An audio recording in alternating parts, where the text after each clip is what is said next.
Tomem cuidado para não confundir, pois desde Maquiavel, em 1513, quando ele escreveu o livro O Príncipe, que nós tratamos as formas de governo como repúblicas ou monarquias. As formas de governo da antiguidade são outras e elas vêm desde as histórias de Heródoto, que identificava, através de critério quantitativo, a existência de monarquias e aristocracias. Platão incluiu nisso a sua república, que seria uma polis perfeita que ele considerava utópica, impossível de existir. Depois veio Aristóteles, que foi discípulo de Platão e contribuiu dizendo que as formas degeneram. Ele fez uma análise qualitativa, então cruzou com a análise quantitativa que já existia e disse que essas formas elas poderiam se degenerar em formas ruins. A monarquia é o governo de um em benefício de todos, portanto é uma forma boa, mas ela se degenera em tirania, que é o governo de um em benefício próprio. A aristocracia é um governo de um grupo pequeno de pessoas boas. A palavra aristo significa os melhores. O próprio nome Aristóteles provavelmente é um apelido, porque significa o melhor pensador. Acho que o pai dele não deu esse nome para ele.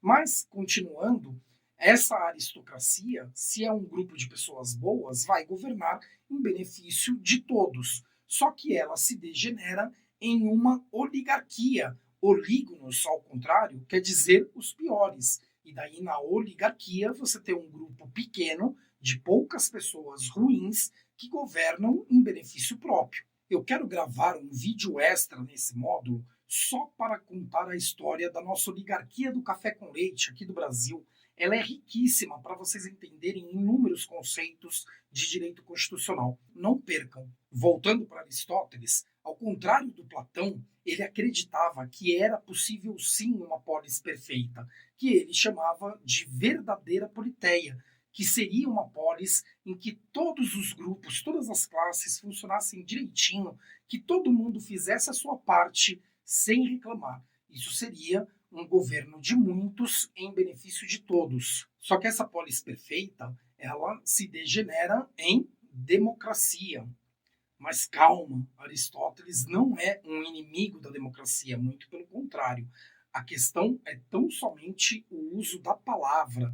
O termo democracia, ele teve uma mudança de significado que naquele tempo era algo ruim e hoje é exatamente o que seria a ideia da polis perfeita, só que evidentemente adaptada aos nossos tempos. Calma que eu vou explicar. A verdadeira politeia seria aquela polis perfeita, uma sociedade organicista, em que o escravo é escravo, segundo Aristóteles, porque ele já nasceu curvado, bruto, próprio para o trabalho. Então, é natural que ele fosse escravo e não teria por que reclamar disso.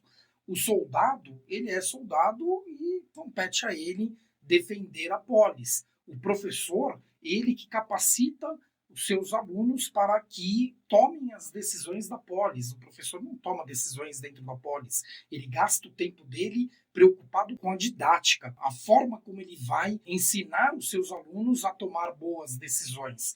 Então, essa polis perfeita, ela tem um funcionamento que todo mundo cumpre bem a sua parte sem reclamar.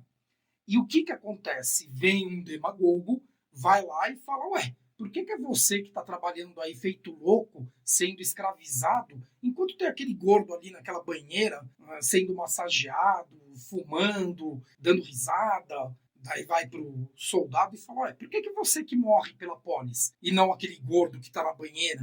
Vai pro professor e fala, poxa, ninguém mais respeita os nossos professores. Uma pessoa tão sábia como você, e agora que estamos numa crise de falta de água na polis, ninguém quer saber qual a tua opinião a respeito. Daí o professor fala, é verdade, né? Que desrespeito ao professor. Percebam que está todo mundo indo contra a sua função, querendo se impor, querendo falar qual é a sua vontade, e isso que degenera aquela polis perfeita do Aristóteles, a verdadeira politeia, para o que ele chamava de democracia. Os liberais do século XVII, XVIII, que traduziram isso como demagogia e trouxeram um termo democracia para o outro lado, porque não daria para chamar de verdadeira politeia.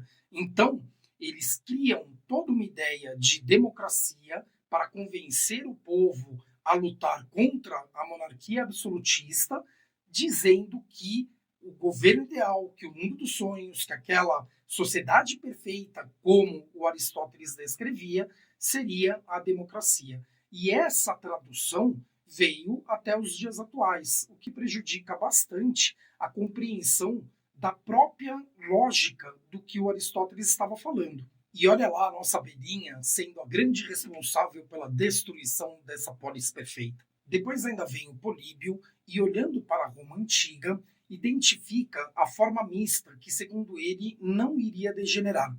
Ele olha para Roma e vê na figura do imperador a monarquia, o poder de um, em benefício de todos. No Senado, ele enxerga a aristocracia, o governo de um grupo pequeno, dos melhores, dos mais capacitados.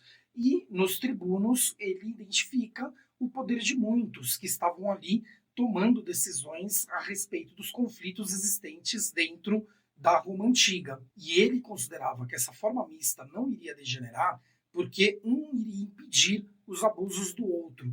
Eis a origem do executivo, legislativo e judiciário, divididos em 3 órgãos distintos, com um controle recíproco. Mas calma, que esse é só o começo da história da construção do que hoje nós conhecemos como tripartição das funções do poder em executivo, legislativo e judiciário. Estávamos lá na antiguidade, ainda em sociedades organicistas,